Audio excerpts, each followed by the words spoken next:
Good morning dear student, welcome to the way of solution number one study channel of West Bengal.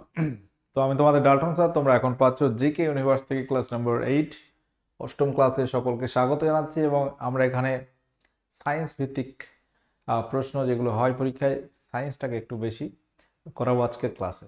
ঠিক আছে, mixed science GK হবে।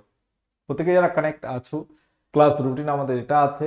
জানুয়ারি 2025-এর আমার class normally mixed GK তোমরা পাও সকাল 7:30টা থেকে। অন্যান্য ক্লাস, সমস্ত ক্লাসের লিঙ্ক, নোটিফিকেশন আমাদের Telegram group the way of সলিউশনে পাবে।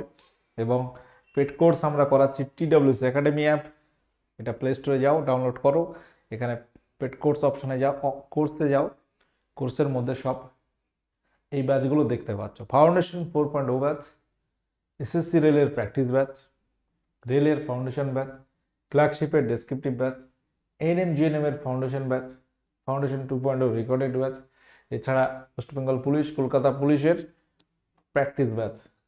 এটা শুধু WPKPর জন্য একটা দুর্দান্ত প্র্যাকটিস ব্যাচ রয়েছে। 3 মাসের একটা ব্যাচ, যেটা 8 মাস ভ্যালিডিটি তোমরা পাচ্ছ। 3 মাস দুর্দান্ত একটা প্র্যাকটিস হবে, জয়েন করতে পারো এই ব্যাচে। ঠিক আছে, চলো আজকের প্রশ্ন আলোচনা আমরা শুরু করব। প্রত্যেকে যারা কানেক্ট আছো, সেশনটি লাইক শেয়ার করে দাও এবং শেষ পর্যন্ত দেখতে থাকো। প্রথম সহজ প্রশ্ন, শ্বসন এক প্রকার কোন ধরনের প্রক্রিয়া? অপচিতি, উপচিতি, ভৌত নাকি বিজারণ প্রক্রিয়া? দেখো, কোশ্চেন সহজ মানে এই নয় যে পরীক্ষা আসবে না, পরীক্ষা আসে, এই ধরনের কোশ্চেনই আসে পরীক্ষায়। সহজ কঠিন মিলিয়ে কিন্তু পরীক্ষায় থাকে, এবং তোমাকে সহজ প্রশ্ন ভুল করলে তো চলবেই না, কঠিন ভুল হতে পারে। সহজ এটা যদি ভুল করো মানে তুমি কম্পিটিশন থেকে হারিয়ে যাচ্ছ। সহজ প্রশ্নটাও কিন্তু প্র্যাকটিস করতে হয়। অনেক সহজ প্রশ্ন মানে হয়ে যায়, ভাবছো এক, করছো আর এক, এইভাবে কিন্তু ভুল হয়। শ্বসন এক প্রকার অপচিতি বিপাক ক্রিয়া। মেটাবলিজম যেটাকে আমরা বিপাক বলি, এটা দুটো ভাগ, একটা হচ্ছে উপচিতি, উপচিতি, আর একটা হচ্ছে অপচিতি। অপচিতি যে ক্ষেত্রে বলা হচ্ছে জীবদেহের শুষ্ক ওজন হ্রাস পায়। বিপাক দুই প্রকার, একটা অপচিতি আর একটা হচ্ছে উপচিতি। এখানে কি হয়, জীবদেহের শুষ্ক ওজন কমে যায়, সেই জন্য এটাকে অপচিতি বিপাক বলছি। এটা ভাঙনমূলক, এটা গঠনমূলক। উপচিতি শুষ্ক ওজন বৃদ্ধি পায়। অপচিতি প্রক্রিয়া আরো এক্সাম্পল আমরা দিতে পারি, রেচন। রেচন যদি বলে, এটাও অপচিতি বিপাক। এটা মানে যে ক্ষতি হবে তা নয়, যে শুষ্ক ওজন হ্রাস পায় মানে ক্ষতি, এমন নয় ব্যাপারটা। এটাও শরীরের পক্ষে প্রয়োজন, যেমন বাড়াতে হবে, কমাতে হবে, খেতে হবে, আবার কি বার করে দিতে হবে, হজম করতে হবে, এই তো ব্যাপার, তাই তো। উপচিতি সালোক সংশ্লেষ, উপচিতি প্রক্রিয়ার উদাহরণ আছে। পুষ্টি বল, উপচিতি বিপাক ক্রিয়ার উদাহরণ আছে। আচ্ছা, পরবর্তী প্রশ্ন, পূর্ণাঙ্গ ব্যক্তির ফুসফুসের বায়ু ধারণ ক্ষমতা কত থাকে? একটা পূর্ণাঙ্গ ব্যক্তির বলেছে ফুসফুসের বায়ু ধারণ ক্ষমতা, ক্যাপাসিটি ম্যাক্সিমাম কত থাকে? 4 লিটার, 6 লিটার, 5 লিটার, 7 লিটার। বায়ু ধারণ ক্ষমতা যেটা বলা হচ্ছে 6 লিটার। অপশন বি এখানে সঠিক উত্তর হয়ে যাচ্ছে। নিম্নলিখিত পদার্থগুলির মধ্যে কোনটি তড়িতের সবচেয়ে ভালো পরিবাহী? একদম বেসিক সায়েন্স থেকে ক্লাস আজকে করাচ্ছি।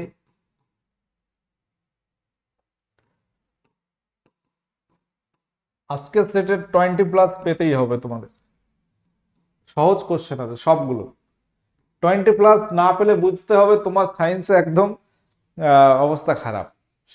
ঠিক আছে, 20+ পাওয়ার মতো কোশ্চেন আছে।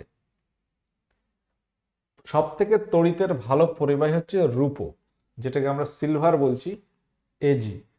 সোনা, তামা, অ্যালুমিনিয়াম এগুলোও ভালো পরিবাহী, কিন্তু সব থেকে বেস্ট যদি বলো সেটা হচ্ছে সিলভার বা রূপো, যার সংকেত এজি। সমতল দর্পণের ক্ষমতা হলো কত? সমতল দর্পণের ক্ষমতা কত? ক্ষমতা পি দিয়ে লেখা রয়েছে, P = 1/F। পি হচ্ছে ক্ষমতা, এফ হচ্ছে ফোকাস দূরত্ব, ফোকাস দূরত্ব। তাহলে সমতল দর্পণের ফোকাস দূরত্ব কত? একটা দর্পণ যদি গোলীয় দর্পণ হয়, একটা বৃত্তাকার যদি হয়, এর একটা কেন্দ্র থাকে, এই কেন্দ্র থেকে এর মাঝখানে একটা ফোকাস থাকে, ঠিক আছে? যে মিডিলে হবে তা নয়, আপ ডাউন হতে পারে, যাই হোক ফোকাস থাকে একটা। তো ফোকাস যদি হয় তাহলে এটা গোলীয় দর্পণে একটা কেন্দ্র পাবে, একটা সমতল দর্পণে তুমি কোনো কেন্দ্র পাবে না, ঠিক আছে? যে ওইটার সাপেক্ষে টানলে এরকম একটা রেখা পাবে না। সমতল দর্পণের ফোকাস হয় অসীম। সমতল ধরা হয় একদম বিশাল দূরে একটা রয়েছে, ধরে নেওয়া হয়। সমতল দর্পণের ফোকাস দূরত্ব আমি এফ লিখছি, হ্যাঁ, সমতল দর্পণের এফটা হচ্ছে ইনফিনিটি, অসীম ধরা হয়। এখন তুমি যদি কোনো একটা রাশিকে ইনফিনিটি দিয়ে ভাগ করো, এটা হয়ে যাবে শূন্য। মানে হচ্ছে একটা বড় ভ্যালুকে, এককে তুমি একটা খুব বড় ভ্যালু দিয়ে ভাগ করছো, অনেক বড় মান, তাহলে সেটা শূন্যের কাছাকাছি হয়, এটা অ্যাপ্রক্সিমেট জিরো ধরা হয়, ঠিক আছে?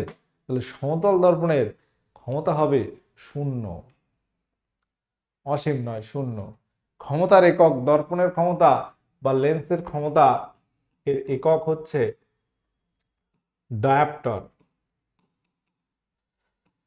এর একক মাঝে মধ্যে প্রশ্ন আসে, এককটার নাম হচ্ছে ডায়াপ্টার, যেটাকে ডি দিয়ে লেখা হয়, ঠিক আছে?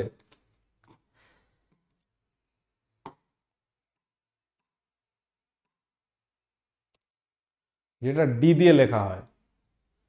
অপটিক্যাল ফাইবারের কার্যনীতিটা কিসের উপর নির্ভর করে বা কি এটা? অপটিক্যাল ফাইবারে আলোর প্রতিসরণ, আভ্যন্তরীণ পূর্ণ প্রতিফলন, বিক্ষিপ্ত প্রতিফলন, নাকি শুধু প্রতিফলন? অপটিক্যাল ফাইবার যার কার্যনীতিটা কি হয়? উত্তর হবে আভ্যন্তরীণ পূর্ণ প্রতিফলন। পৃষ্ঠটানের একক কি? পৃষ্ঠটানের একক কি বলো? পৃষ্ঠটান, যেটাকে আমরা সারফেস টেনশন বলি ইংরেজিতে, তরলের মেনলি পৃষ্ঠটান আমরা তরলেই পাই, কঠিন গ্যাসে পৃষ্ঠটান নেই। তরলে উপরিতলে একটা উপরিপৃষ্ঠে একটা টান কাজ করে, সেটাকে বলা হয় পৃষ্ঠটান। সেই টানটা কিরকম হয়? ধরো এই একটা তরলের উপরিতল, এটা ধরো একটা গ্লাস, এখানে একটা রেখা কল্পনা করা হয়, ঠিক আছে? একটা রেখা কল্পনা করা হলো, এই রেখার উপরে যে টানটা কাজ করে, ঠিক আছে, সেটাকে বলা হয় পৃষ্ঠটান। তো এটা একটা বল, ভাগ হচ্ছে দৈর্ঘ্য, কি পরিমাণ টান বল কাজ করছে একটা দৈর্ঘ্যের উপরে, একটা রেখার উপরে, এটা হবে নিউটন ভাগ মিটার। এসআই পদ্ধতিতে নিউটন ভাগ মিটার, মিটার স্কোয়ার নয়, ঠিক আছে? স্কোয়ার নয়। তাহলে উত্তর হবে অপশন এ। যদি বলো এটা কি একক, এসআই পদ্ধতিতে একক। আর সিজিএস কি হবে? এটা তুমি বললে স্যার এটা তো এসআই হলো, সিজিএসটা কি হবে? তাহলে এখানে নিউটনের জায়গায় তুমি ডাইন লেখো, ডাইন বলের একক, আর মিটারের জায়গায় সেন্টিমিটার লেখো, এটা হয়ে গেল সিজিএস পদ্ধতিতে পৃষ্ঠটানের একক, ঠিক আছে? সিজিএস পদ্ধতিতে পৃষ্ঠটানের একক কি? ডাইন পার সেন্টিমিটার। এসআই পদ্ধতিতে চাপের একক কি? এসআই পদ্ধতিতে চাপের একক কি? Torr, pascal, dyne per centimetre square, newton into metre. তো চাপ একটা রাশি, ভৌত রাশি। এই চাপ মানে কি? প্রেসার, যেটাকে আমরা বলি প্রযুক্ত বল, ক্ষেত্রফল, কতটা জায়গায় এই বলটা কাজ করছে, সেটাকে বলা হয় চাপ। চাপ মানে বল বাই ক্ষেত্রফল, ঠিক আছে? তাহলে এখানে যে বিষয়টা খেয়াল রাখতে হবে, বলের একক কি? নিউটন, ক্ষেত্রফলের একক মিটার স্কোয়ার। এটা কিন্তু চাপের একক। একটু আগে তোমরা যারা নিউটন পার মিটার স্কয়ার করছো, এটা হচ্ছে চাপের একক। চাপের একক এটা হচ্ছে এসআই একক হবে। এসআই পদ্ধতি একক কি? এটা এটা মানেই হচ্ছে পাস্কাল। এটা এত কিছু না লিখে শুধু লেখা পাস্কাল, সংক্ষেপে এটাকে পিএ দ্বারা ডিনোট করা হয়। অপশন বি যারা করেছে উত্তর তোমাদের সঠিক হয়েছে। ক্লিয়ার? তাহলে চাপের সিজিএস একক কি হবে? এটা গেল এসআই পদ্ধতিতে একক। এসআই সিস্টেম একক আমরা অনেক সিস্টেমে মাপতে পারি, বড় ছোট, ঠিক আছে। এসআই হলো। সিজিএস কি হবে? তাহলে তুমি একক কিন্তু তৈরি করতে পারবে কিছু বেসিক একক যদি জানো। তাহলে বলের সিজিএস পদ্ধতিতে একক হচ্ছে ডাইন, আর মিটারের জায়গায় তুমি সেন্টিমিটার করো তার স্কোয়ার, এটা হবে সিজিএস একক। কিসের? বলের, এই চাপের। টর কিসের একক? তাহলে টর এটাও চাপের একক, ব্যবহারিক একক। আরো অনেক একক আমরা ব্যবহার করি, যেমন দৈর্ঘ্যের সিজিএস একক সেন্টিমিটার, এসআই একক মিটার। আমরা কিলোমিটার ব্যবহার করি রাস্তার দৈর্ঘ্য মাপতে। সূর্য থেকে পৃথিবীর দূরত্ব অ্যাস্ট্রোনমিক্যাল ইউনিট আছে। আরো বড় দূরত্ব আলোকবর্ষ আছে, আরো বড় দূরত্ব পারসেক আছে, ঠিক আছে। দূরত্ব নর্মাল কিলোমিটার, মাইল, আরো ছোট nanometre, picometre, fermi, micron, angstrom, প্রচুর ব্যবহারিক একক রয়েছে। তেমন চাপের এই টর এটা একটা ব্যবহারিক একক। বার, মিলিবার, এগুলো কি? এগুলো হচ্ছে সব ব্যবহারিক একক। যেমন ক্ষমতা ব্যবহারিক একক আমরা হর্স পাওয়ার বলি, অশ্ব ক্ষমতা হর্স পাওয়ার, এগুলো ব্যবহারিক একক। ওকে, অনেক সময় প্রশ্ন হয় যে টর কিসের একক? টর হচ্ছে চাপের একক। সিজিএসএসআই না হতে পারে, বাট সেগুলো আমরা ব্যবহার করি। আলোকরশ্মির প্রাথমিক রঙগুলি কি কি? একদম বেসিক কোশ্চেন আমি বলেছি প্রথমেই, এগুলো তোমার বুঝতে হবে। একটা সায়েন্সের এই কোশ্চেনগুলো একদম ইজি কোশ্চেন এবং বেসিক কোশ্চেন। আলোকরশ্মির তিনটি রং আছে, প্রাথমিক রং বা মৌলিক রং বা ফান্ডামেন্টাল কালার বলা হয়। মৌলিক রং দিয়ে সব রং তৈরি হয়েছে, ঠিক আছে। মৌলিক রং দিয়ে সব রং তৈরি হয়েছে। মৌলিক রং কি কি আছে? তিনটি আছে, আমরা বলেছি এখানে তিনটি আছে, লাল, নীল, সবুজ। যেটা আমরা একটা মনে রাখার জন্য বলি সুনীল, মনে রাখার জন্য সুনীল। সবুজ মনে রাখার জন্য নীল, আর হচ্ছে লতে লাল। এই হচ্ছে সবুজ, নীল, লাল, এগুলো হচ্ছে প্রাইমারি কালার। এই প্রাইমারি কালার দিয়ে আবার তৈরি হয় সেকেন্ডারি কালার। দুটো প্রাইমারি কালার মিশিয়ে যে রং তৈরি হবে সেটাকে বলা হবে গৌণ রং, ঠিক আছে। সেকেন্ডারি রং, এরকম সেকেন্ডারি রং তিনটি পাবো। আবার সেকেন্ডারি কালারের সঙ্গে প্রাইমারি কালার মিশিয়ে তৈরি হবে সাদা। সাদা হলে সেগুলোকে বলবো একে অপরের পরিপূরক বর্ণ। তাহলে এটা একটা ত্রিভুজ দিয়ে আমি দেখাতে পারি, বা ত্রিভুজ দিয়ে দেখানো হয়। যদি মনে হয় স্যার কিরকম হবে বলে দিচ্ছি। একটা ত্রিভুজ এঁকে রাখবে খাতায়। ধরো এখানে তুমি লাল রং দিয়েছো, লাল লিখেছো, এখানে লিখেছো নীল, এখানে রেখেছো নীল, ঠিক আছে। এখানে রেখেছো ধরো সবুজ। এবার এই তিনটি রং তুমি মেশাচ্ছ। কিভাবে মেশাচ্ছ? লালের সঙ্গে নীল মিশিয়ে একটা রং আমরা পেলাম। লাল নীল মিশিয়ে কি রং পাবো বলতে পারবে? নীল এবং সবুজ মিশিয়ে একটা রং পাবো। আচ্ছা, মাঝখানে আমরা রাখছি। এই যে রংগুলোকে বলা হবে কি? Secondary colour.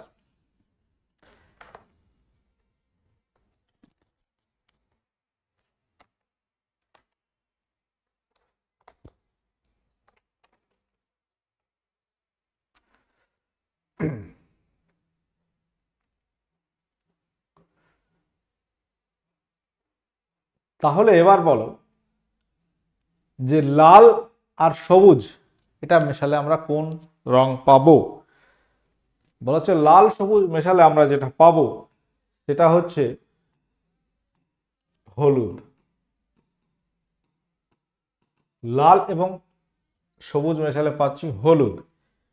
নীল এবং সবুজ যদি মেশাই আমরা পাবো ময়ূরকণ্ঠী নীল, এটাকে বলা হয়, এই যে রংটা আমরা এখানে পাবো সেটা হচ্ছে ময়ূরকণ্ঠী নীল।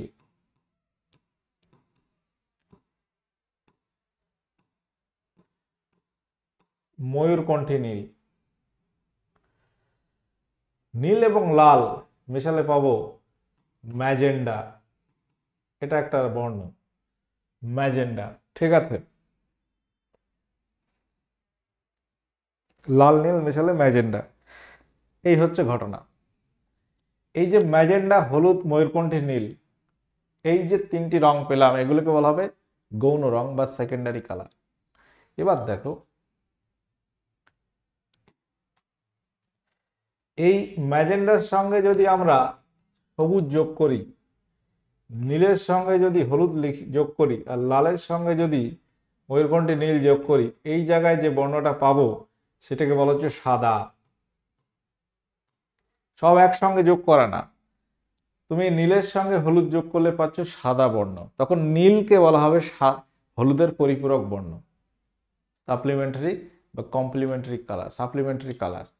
ঠিক আছে, যেমন অনেক সময় কি হয় দেখবে, সাদা জামা কাপড় কাচার পরে একটু নীল দেওয়া হয়, কারণ কি, সাদা জামা যখন জলে ধোয়া হচ্ছে, জল যখন বাতাসে মেশে অক্সিজেনের সঙ্গে আয়রন অক্সাইড তৈরি করে, আয়রন অক্সাইডের কালারটা একটু হলদেটে, হলুদ হলুদ ভাব হয়ে যায়, দেখবে সাদা জামা জলে কাচার পরে একটু হলদেটে ভাব চলে আসে।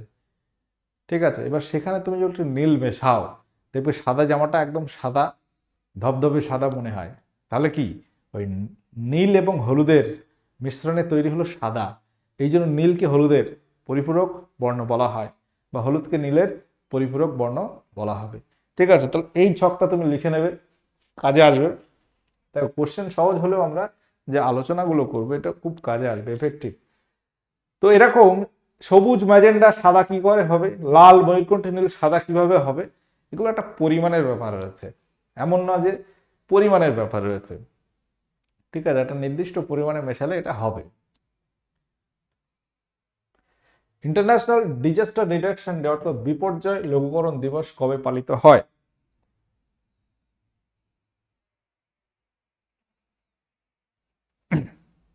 উত্তর হবে 13ই অক্টোবর। কোন জাহাজ সমুদ্র থেকে যদি নদীতে প্রবেশ করে, তাহলে জাহাজটি নদীর জলে একটু বেশি ডুবে যায়, এর কারণ কি? এর কারণ কি হতে পারে? এখানে একটা ঘনত্বের ব্যাপার খেয়াল করছো, প্রত্যেকটা পয়েন্ট একটা করে ঘনত্ব লেখা রয়েছে, তাহলে ঘনত্ব একটা ফ্যাক্টর, কোনটা জলে ডুববে ভাসবে ঘনত্বের একটা ব্যাপার আছে। জলের ঘনত্ব 4 ডিগ্রি সেন্টিগ্রেড উষ্ণতায়। কোনো বস্তু দেখবে কাঠ জলে ভাসছে, কাঠের ঘনত্ব জলের থেকে কম হবে, লোহা জলে ডুবে যায় মানে লোহার ঘনত্ব জলের বেশি হবে। ঠিক আছে, এরকম মাথায় রাখবে। তাহলে লোহার তৈরি জাহাজ আবার নদীতে ভাসে, তাই না, কারণ তার একটা শেপ বা আকৃতির ব্যাপার রয়েছে। তাহলে দুটো বিষয়। এবার আসবে প্লবতার বিষয়, প্লবতা এবং ওজন, অপসারিত জল, ঠিক আছে, এই সমস্ত ব্যাপার রয়েছে। তাহলে এখানে যে ম্যাটারটা কাজ করছে ঘনত্ব নিয়ে। কোনো জাহাজ সমুদ্র থেকে নদীতে প্রবেশ করলে একটু বেশি ডুবে যায়, এর কারণ কি, নদীর জলের ঘনত্ব সমুদ্রের জলের চেয়ে বেশি, নদীর জলের ঘনত্ব সমুদ্রের জলের থেকে কম। এটা সঠিক আছে, কারণ নদীর জলে লবণ নেই, মিষ্টি জল, সমুদ্রের জলে অত্যাধিক লবণ থাকার কারণে জলের ঘনত্ব বেশি হয়, এই জন্য নদীর জলের থেকে সমুদ্রের জলে সাঁতার কাটা সহজ মনে হয়। এই ধরনের এক্সাম্পলও পরীক্ষায় প্রশ্ন আসে। তাহলে এখানে ঘনত্বটা ম্যাটার করতে হবে, ঘনত্ব যদি বেশি হয় সেখানে ভাসতে আরো সুবিধা হবে, ঘনত্ব কম হলে সেখানে কষ্ট হবে। আইলেটস অফ ল্যাঙ্গারহ্যান্স থেকে কোনটি ঘটিত হয়? আইলেটস অফ ল্যাঙ্গারহ্যান্স কোথায় রয়েছে? অগ্নাশয়। অগ্নাশয় মানে প্যানক্রিয়াস, যেটাকে আমরা ইংরেজিতে বলছি। অগ্নাশয়ের আইলেটস অফ ল্যাঙ্গারহ্যান্সের বিটা কোষ থেকে একটা হরমোন নিঃসৃত হয়, সেটার নাম হচ্ছে ইনসুলিন। ইনসুলিন হরমোন নিঃসৃত হয়। আলফা কোষ থেকে গ্লুকাগন, আর ডেল্টা থেকে সোমাটোস্টেটিন। টেস্টোস্টেরন যেটা শুক্রাশয় থেকে নিঃসৃত হয়, এস্ট্রোজেন প্রজেস্টেরন এটা ডিম্বাশয় থেকে নিঃসৃত হয়, এটি শুক্রাশয় থেকে নিঃসৃত হয়।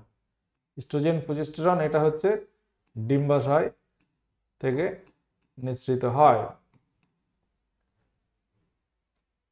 রক্তের কোন কোষ দেহের সংক্রমণ প্রতিরোধ করে? রক্তের কোন কোষ দেহের সংক্রমণ প্রতিরোধ করে? হবে কি শ্বেত রক্তকণিকা। প্লাস ভারতের কোন রাজ্যে প্রথম রোটা ভাইরাসের টিকাকরণ প্রজেক্ট চালু হয়? রোটা ভাইরাস এর জন্য টিকা দেওয়া চালু হয়েছিল কোন রাজ্যে? হিমাচল প্রদেশ, মধ্যপ্রদেশ, বিহার, ঝাড়খণ্ড। উত্তর হবে হিমাচল প্রদেশ। অপশন এ যারা করেছে উত্তর সঠিক হয়েছে। আচ্ছা বলো, ধাতুর প্রবণতাটা কেমন হয়? ইলেকট্রন বর্জন করা, ইলেকট্রন গ্রহণ করা, প্রোটন সংখ্যা বৃদ্ধি করা, নাকি নিউট্রন সংখ্যা হ্রাস করা? দেখো মূলত এই দুটো হবে না, কারণ ইলেকট্রন হয় ঢুকবে নাই বার হবে। প্রোটন নিউট্রন নিউক্লিয়াসে থাকে, এটা সাধারণত পরমাণু বিভাজন ছাড়া বার হবে না। ঠিক আছে, ধাতুর প্রবণতা নর্মালি যেটা হয় এটা হচ্ছে ইলেকট্রন বর্জন করা, এটা টার্গেট থাকে বা প্রবণতা, ইলেকট্রন বর্জন করতে চায়। আচ্ছা, এসআই পদ্ধতিতে তড়িতের আধানের একক কি? তড়িতের আধান এর একক কি হবে? Volt, coulomb, ampere, ohm. তড়িৎ আধান আমরা পজিটিভ আধান, নেগেটিভ আধান বলতে পারি, ধনাত্মক ঋণাত্মক আধান। তো সেটা কি? ভোল্ট কিসের একক? বিভব প্রভেদ। কুলম হচ্ছে আধানের একক। অ্যাম্পিয়ার হচ্ছে তড়িৎ কি হারে প্রবাহিত হচ্ছে, তড়িৎ প্রবাহ মাত্রার একক হচ্ছে অ্যাম্পিয়ার। ওহম কি? ওহম হচ্ছে রোধের একক, রোধ বা বাধার একক ওহম। বিভিন্ন ঐতিহাসিক স্মৃতিসৌধ, মন্দির ইত্যাদির নিচে কোনটি দ্বারা মারাত্মকভাবে ক্ষতিগ্রস্ত হচ্ছে? SO2, CO2, NH3, C2H2। তো এখানে যে প্রশ্নটা করা হচ্ছে সেটা মেনলি অ্যাসিড বৃষ্টিকে রিলেট করছে, এটা মেনলি অ্যাসিড রেনকে ডিনোট করছে। অ্যাসিড রেন মূলত কিসের ফলে হয়? অ্যাসিড রেন SO2 আর NO2 দায়ী। SO2 and NO2 দায়ী। SO2 জলের সঙ্গে মিশে কি তৈরি করে? সালফিউরিক অ্যাসিড তৈরি করে। আর NO2 এটা কি করে? HNO3 নাইট্রিক অ্যাসিড তৈরি করে। মেনলি এই দুটো অ্যাসিড রেন ঘটায়। SO2 NO2 বায়ুমণ্ডলে থাকলে সেটা বৃষ্টির সময় জলের সঙ্গে বিক্রিয়া করে সালফিউরিক অ্যাসিড তৈরি করে আর নাইট্রিক অ্যাসিড তৈরি করে। এটা কোশ্চেন হয় যে অ্যাসিড বৃষ্টিতে মূলত কোন অ্যাসিডগুলো তৈরি হয় বা প্রধান অ্যাসিড কি? সেখানে H2SO4, HNO3, যেগুলো কি স্টোন ক্যান্সার, পাথরের কুষ্ঠ, পাথরের ছোপ ছোপ দাগ হয় তো পাথরগুলোর কালার অন্যরকম হয়ে যায়, ক্ষতি করে। মিষ্টি স্বাদ পাওয়া যায় জিভের কোন অংশে?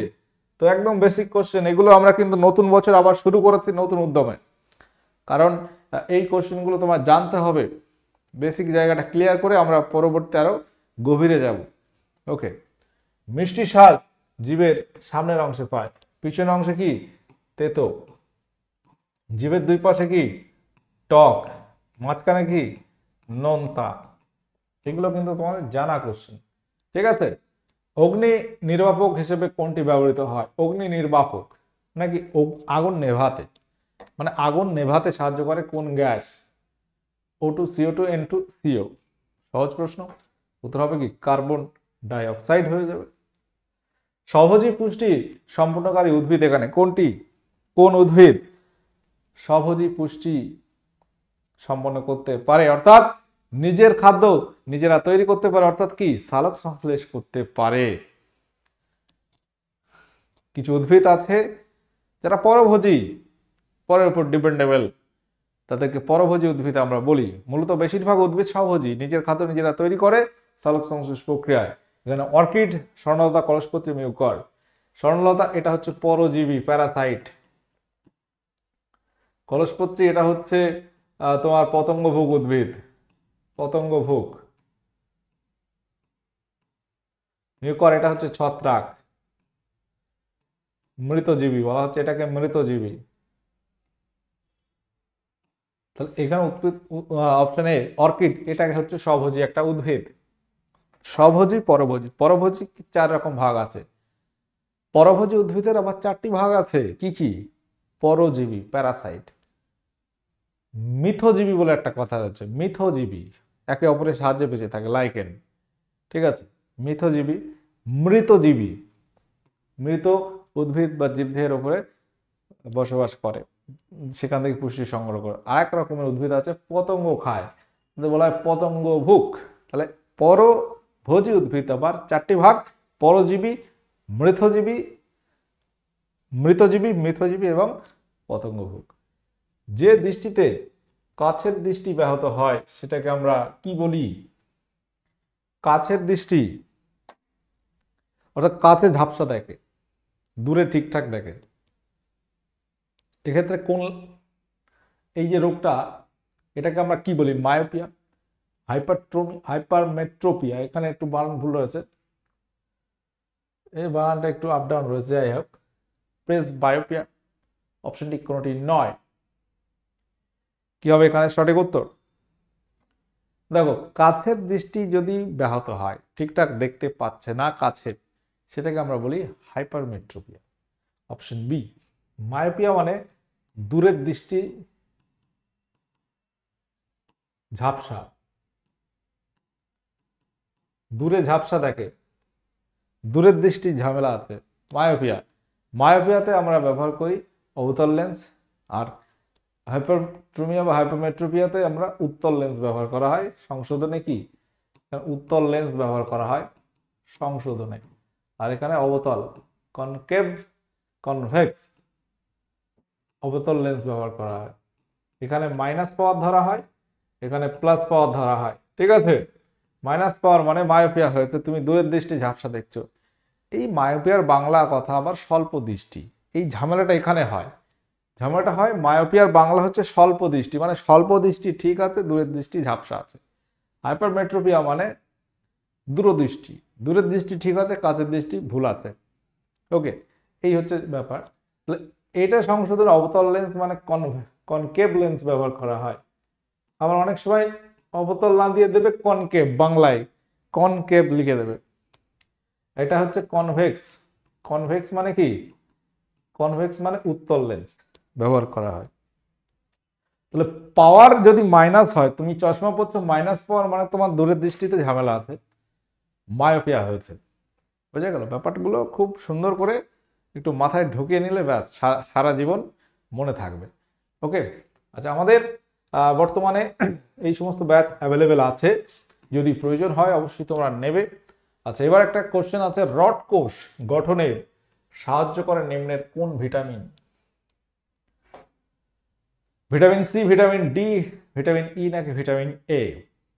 একটা প্রশ্ন আসে যে ভিটামিন এ রাতকানা হয় কিসের অভাবে? Vitamin A.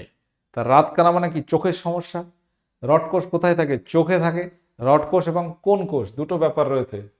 রড কোষ কোথায় থাকে? চোখে। ওকে, এটা ভিটামিন এ। বর্তমান ভিটামিন এ কোথায়? গাজর আছে, গাজরে ভিটামিন এ পাওয়া যায়। আরো অনেক খাদ্য উপাদান রয়েছে। পরবর্তী প্রশ্ন বলো।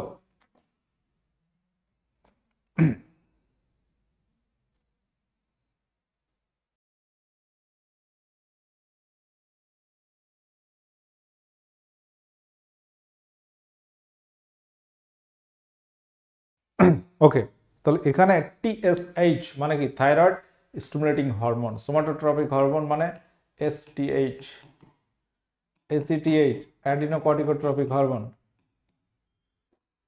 একই প্রজাতির দুটি জীবের একজোড়া বিপরীতধর্মী বৈশিষ্ট্য নিয়ে সংকরায়ন ঘটনাকে কি বলে? এটাকে বলা হয় এক সংকর জনন। আচ্ছা, এই পর্যন্ত আজকের আলোচনা থাকলো। 24 এটা আজকে তোমাদের হোমওয়ার্ক থাকলো। যাই হোক, তো 24 কোশ্চেনে তোমার স্কোর কত হলো একটু জানিয়ে দেবে। আজকের সেশন এখানে এন্ড করলাম। সকলে ভালো থাকো, সুস্থ থাকো, ঠিক আছে? কেমন লাগলো আজকের আলোচনা? প্রশ্ন সহজ হতে পারে, বাট যে কথাগুলো বলা হয়েছে অনেক ইনফরমেশন আছে তার মধ্যে, পরীক্ষা আসার মতো অনেক ইনফরমেশন আছে। ওকে, তাহলে সকলে পড়াশোনা করতে থাকো, যে তোমার ঘাটতিগুলো আছে সেগুলো আগে পূরণ করো, দেখবে ঠিক চাকরি পেয়ে যাচ্ছে। ওকে, টাটা, বাই।